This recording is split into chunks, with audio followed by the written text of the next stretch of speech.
परब्रह्मणे नमः। श्री गणेशाय नमः, श्री सरस्वत्यै नमः, श्री गुरुभ्यो नमः।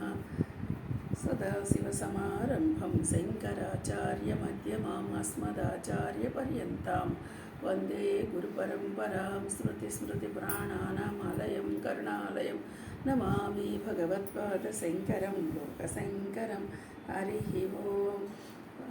अतः श्रीमद्भगवद्गीता अतः षष्ठोऽध्यायः आत्मसंयमयोगः। ఇవాళ 6వ అధ్యాయము 33వ శ్లోకం. యోయం 34. సరే అవునా? సరే పర్లేదు ఉండనింది. సరే అమ్మ 34. ఓకే. చంచలం హి మనః కృష్ణ ప్రమాధి బలవదృఢం తస్యాహం నిగ్రహం మన్యే వాయోరివ సుదుష్కరం. చంచలం హి మనః కృష్ణ ప్రమాధి బలవం దృఢం తస్య అహం నిగ్రహం మన్యే వాయో ఇవ దుష్కరం. ఇక్కడ ఎలా చెప్తున్నారు? అర్జునుడు అడుగుతూ ఉన్నాడు, నువ్వు చాలా చెప్పావయ్యా ఆత్మ సంయమ యోగంలో పరమాత్మను గుర్తించడం, అది నేనేనని తెలుసుకోవడము, చాలా విషయాలు చెప్పావు. మరి నేను ఇది ఎలా ఉంటుంది? ఈ మనస్సు అనేది వాయువు కంటే కూడాను చాలా వేగవంతమైనది. గాలిని బంధించటం ఎంత కష్టమో ఈ మనసుని బంధించటం కూడా అంత కష్టము. అలాంటి మనస్సుని నేను ఎలాగ బంధించాలి అని మనకి ఇందులో అడుగుతున్నాడు. ఏ ఏ యోగముల ద్వారా ఈ శాశ్వతమైన స్థానాన్ని నేను పొందగలను, ఎలా నేను దీన్ని నా మనసుని నేను నియంత్రణలో ఉంచగలను. ఇక్కడ మనసు నియంత్రణ ఉండాలా, ఇంద్రియ నియంత్రణ ఉండాలా, అది కూడా ఆలోచించాలి. ఎప్పుడైతే ఇంద్రియాలను నిగ్రహించగలుగుతామో అప్పుడు మనసు అది ఇక్కడ అడుగుతున్నాడు అర్జునుడు, మనసు గురించే అడుగుతూ ఉన్నాడు. చూద్దాం. హి అంటే ఏలంటే, ఓ కృష్ణ, మనసు మిక్కిలి చంచలమైనది. ప్రమాది అంటే ప్రమథనశీలమైనది. అంటే దీన్ని మనము ఎలా పట్టుకోవడానికి సాధ్యమైనది కాదు. మళ్ళీ ఎలాంటిది?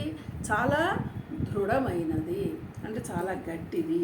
మిక్కిలి బలమైనది. చూడండి మనసుని ఎంతలా చెప్తున్నాడు, మిక్కిలి బలమైనది.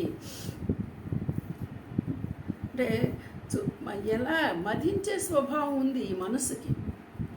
ప్రతి విషయాన్ని పట్టుకొని మనం అంటుంటాం కదా, ఏంటి అంతలాగి పీకి ఆలోచిస్తున్నామని మామూలు మాటల్లో అనుకుంటుంటాం. చూడండి ఆ మనస్సు అలాగా మదనం మదనం మదనం చేస్తూ ఉంటుందన్నమాట. అలాంటి మనస్సు బాగా గట్టిది, దృఢమైనది. ఇంకా దీనికి ఏ లక్షణాలు ఉన్నాయి?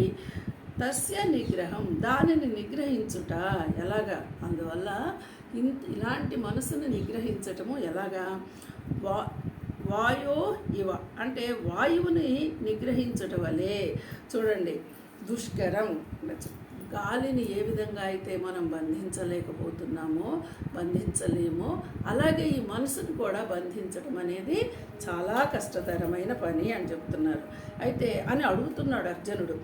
సుదుష్కరం, అతి దుష్కరం అని అహం మన్యే, నేను అనుకుంటున్నానయ్యా ఇది చాలా కష్టతరమైన పని అని.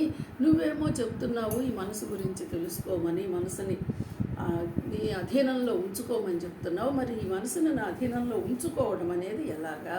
సాధ్యము కాదేమో అని అర్జునుడు అంటున్నాడు. ఎలా సాధ్యం కాదు అని, ఎందుకు సాధ్యం కాదు అంటే కారణాలన్నీ చెప్పాడు. చాలా కష్టతరము, మిక్కిలి బలవంతమైనది, దీన్ని మనం ఏమీ ఆపలేము అని చెప్తున్నారు.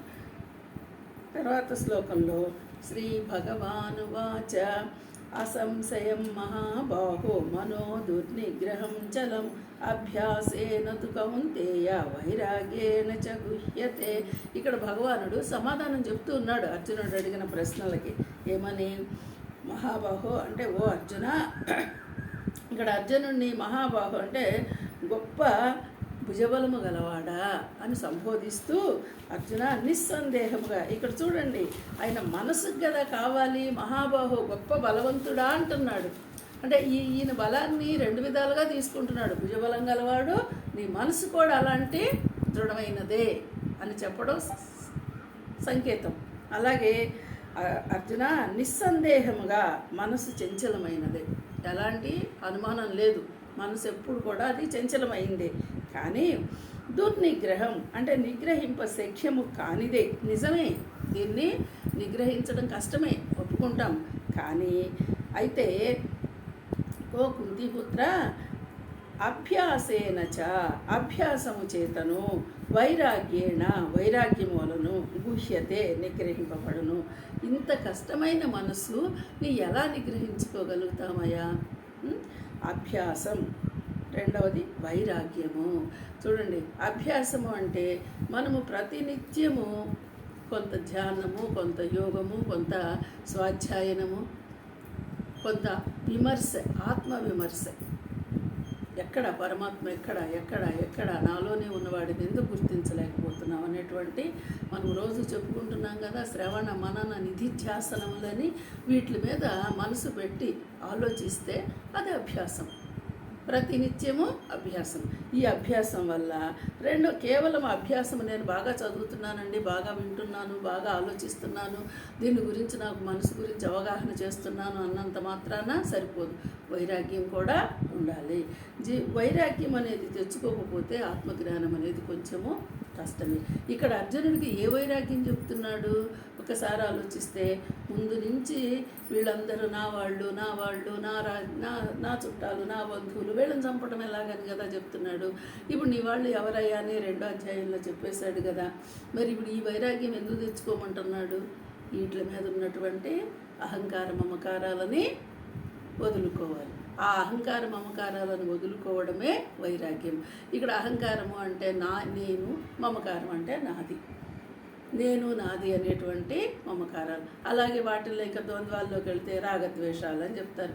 ఈ రాగద్వేషాలని వీటినన్నిటిని కనుక వదులుకోగలిగితే అప్పుడు నువ్వు ఈ ఆత్మని నిగ్రహించగలుగుతావు. అంతదాకా నువ్వు మనస్సుని నిగ్రహించగలుగుతావు. అంతదాకా నువ్వు ఆత్మను గురించి తెలుసుకోలేవు. మనసును నిగ్రహించడం నీ వల్ల కాదు. ఎప్పుడైతే ఈ అహంకార మమకారాలకు సంబంధించి వైరాగ్యాన్ని తెచ్చుకుంటావో అప్పుడు మాత్రమే అని ఇక్కడ మనకి నాందిగా చెప్తూ ఉన్నారు. ఇంకా ముందుకు వెళ్ళిన కొద్దీ ఇది ఎలాగ దీనిని వశపరుచుకోవటము, ఎంత చంచలమైన దాన్నైనా ఉపనిషత్తుల ద్వారా వాటి ద్వారా రోజు అధ్యయనము చేస్తూనే ఉన్నాం. ఇంకా తెలుసుకుందాం. ఓకే, హరి ఓం.